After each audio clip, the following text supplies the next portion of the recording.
Who has one. They've been around a while, but their popularity has soared now over the last 3 years, and they're now the in thing for many kids. But there is increasing evidence that ATVs may have design characteristics contributing to thousands of serious accidents and over 100 fatal accidents. If you or a family you know has an ATV or ATC, I urge you to pay close attention to Tom Gerald's report. The Payne Farm in northwest Louisiana is idyllic. 50 acres of beautiful fields for horses and children to explore.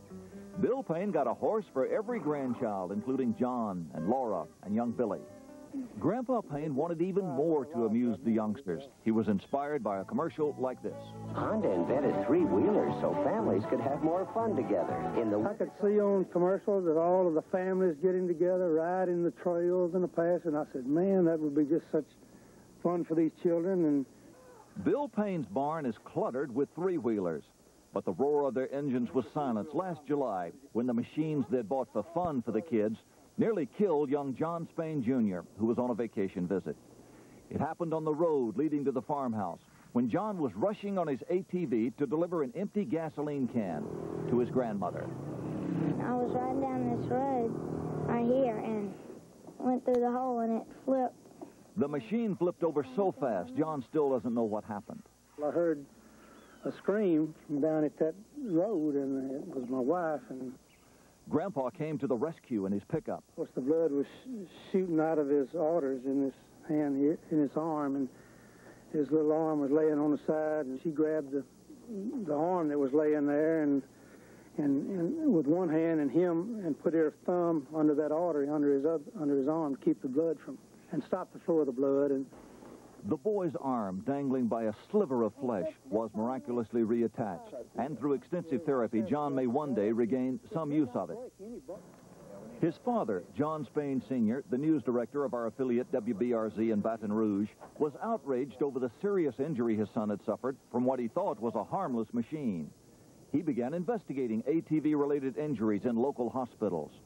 Also, through the Freedom of Information Act, the news director obtained some confidential government studies which characterize ATVs as deceptively dangerous machines, which require a high degree of skill. Valuable consumer information he felt was being concealed. Well, I was outraged because what I found was pages and pages of separate incidences where people were maimed and hurt. Quotations in there that basically said someone of John's age does not have the maturity or coordination skills to deal with this type vehicle. Spain felt he was sitting on a story bigger than his family accident or the alarming number of injuries he found in Louisiana emergency rooms. He contacted 2020, and we began to investigate. We talked to one member of the Consumer Product Safety Commission, Stuart Stadler. From what I've seen in my 5 years as a commissioner here, this is one of the most serious emerging safety concerns ever to hit the American public. 2020 found well over 100 lawsuits charging the machines themselves are to blame for injuries and deaths. Even so, there's a national craze for the motorized three-wheelers, manufactured by the four motorcycling giants, Honda, Yamaha, Kawasaki, and Suzuki.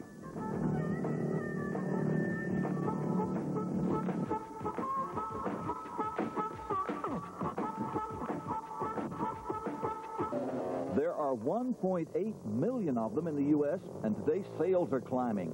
They cost anywhere from $700 to $2,300.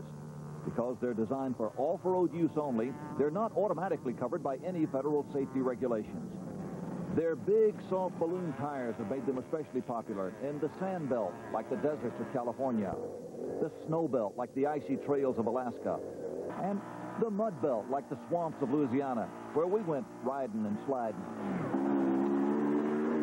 They're not just for fun. Manufacturers sell them for industrial purposes, like working around oil rigs or for farm use. And they've been tested for conservation use by several states. There's even prize money to be made on them. There's a professional ATV racing circuit. The riders are mostly strong, athletic young people who are protected by padded clothing and have developed a high degree of skill with the ATV. But even they have occasional mishaps.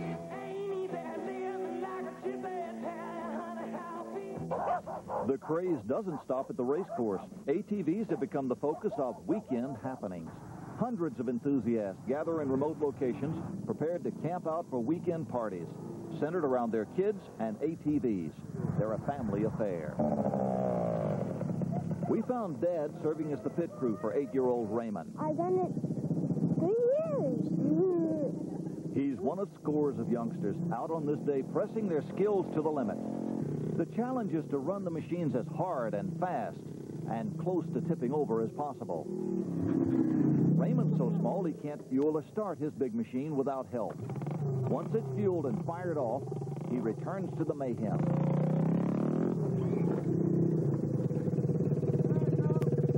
The impact flipped over the little girl's three-wheeler and shook Raymond up. But an adult quickly dusted them off and encouraged them to hop back on and roar off again. These kids are okay, but not everyone is so fortunate.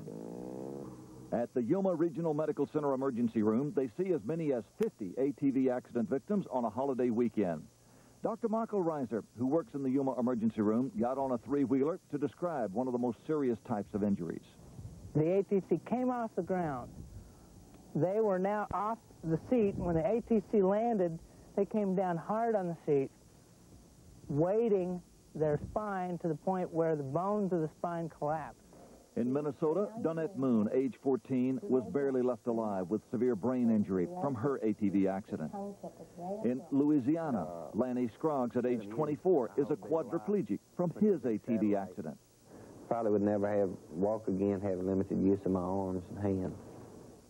At Louisiana State University Medical Center, a team of doctors has just completed a study of three-wheeler accidents, which happened within a 60-mile radius of Shreveport, Louisiana. Their findings? Broken bones are the most common injury. They're split fairly evenly as far as spinal cord injuries or spine injuries, injuries to the legs and arms, but also there is a big group of lacerations and rib fractures and contusions to all types of areas of the body. Nationally, it's conservatively estimated there have been 100,000 injuries sustained on ATVs in the past 3 years. And the injured are among the lucky ones. There are no precise figures on the number of deaths from ATV accidents. Government figures suggest at least 125 people have died over the past 3 years, but it's believed those figures are low. For example, in just 3 Louisiana hospitals we checked into, there were 6 fatalities, and not all of those were listed in the government records. The victims have ranged in age from 6 months to 78 years old. Some were experienced riders, others were on their first ride. One 7-year-old child whose mom wouldn't let him have an ATV hopped on one parked at a friend's house. Ricky Antley rode off on the three-wheeler. It somehow fell on him and compressed all the air out of his chest. And, they say that was it. He was dead. At age 7, Ricky might well have thought of the three-wheeler as nothing more than a motorized tricycle, but it's fundamentally different from the standpoint of safety. Dr. Robert Wright, a technical expert on stability, has studied ATVs for accident victims. He says they have a dangerously high center of gravity. Your center of gravity is about in here. The center of gravity of the machine is down in here, so the two of you ride right about in here, which means your center of gravity is very high and very far rearward. So this means that if you are driving along on any type of surface and accelerate rapidly or hit a bump, you're going to go on over backwards. Go back this way. Right. And since you're holding onto the handlebars, as you start to go back, you even make it worse because you're going to pull it on back. Wright says the same problems were found and fixed in early models of farm tractors and riding lawnmowers that also tipped over. The ATV manufacturers say that what may look like instability is actually part of what makes these three-wheelers able to take on rugged terrain. We believe they're very stable. We believe that the rider essentially influences the stability of the vehicle. It's very similar to off-road motorcycles, bicycles, skateboards. It doesn't take long to easily learn the fundamental skills of handling an ATC and ride it very safely. The manufacturers argue that riders who fail to wear protective gear and who drink alcohol then ride are largely responsible for three-wheeler accidents. But engineering studies like this one, introduced in court cases, point to basic stability problems. We confronted Honda with some of the evidence. For example, even on a modest incline, it doesn't take much to flip a machine. If you're using this on all terrain, especially if you're using it on hills to climb and turn and so forth, doesn't that seem exceedingly unstable? I don't think they tip over readily on inclines. Again, it depends on the skill of the rider. Honda says that stability when parked is irrelevant because these are user-active machines, and the manual tells the novice how to negotiate tricky situations. But 1/3 of the accidents happen to children. And look at the instructions to get a stall machine going again up a hill. Can a youngster comprehend something like this in terms of even reading it? And secondly, in a crisis situation, can they remember, with that type of instruction, what to do if they're perched on a hill and the machine has stalled and threatening to roll back on them? I think that's part of the education process that the parent, people ride these in very hilly areas. This brochure is primarily designed for parents and for teenagers. It may be difficult to understand for an 8 or 9-year-old, but an 8 or 9-year-old should be receiving instruction from his parents, friends, and neighbors. Dr. Wright points out another type of ATV problem. Their safety labeling and warning system, he says, is deficient. Take the seat, which can easily accommodate 2, even though this is supposed to be a 1-person vehicle. The warning message is about the size of a postage stamp at the back of the seat, which is easily and frequently covered by some type of deer rack or luggage carrier. Now, that doesn't sound like a warning that is put there for possible misuse. We put that label in many, many places. In the owner's manual, we also put it on the vehicle. It may not be as large as we'd like, and I think that's the type of thing that we're working with the CPSC, that if it will help reduce accidents, my Lord, we'll make the label bigger. Despite charges of engineering and design flaws, the ATV industry is counting on safety films and education programs to reduce the spiraling numbers of injuries and deaths. They've started a nationwide ATV driver's ed program. I suited up and took the safety course. However, there are only a handful of riders across the country that have such training available now, and it's entirely voluntary. We've told the industry to get busy immediately and do some voluntary standards of their own. We'll be monitoring those. We'll see what progress is made. Federal regulations or a recall of three-wheelers remains a possibility. Another agency, the National Highway Traffic Safety Administration, has recalled cars even when there were fewer deaths and injuries. When the 1.8 million Pintos were recalled because of gas leaks and fire, there had been 38 documented accidents and 27 deaths. They're the same number of ATVs in use, but there have been 100,000 accidents and at least 125 deaths. The real question is, why don't these manufacturers, basically 4 foreign manufacturers, recognize the seriousness of this problem and cease production immediately and possibly recall every one of those 1.8 million that are out there on the market? All right, Tom, why don't they recall them? They're profitable. They are popular. They're the hottest item going in recreational vehicles. The supply cannot meet the demand.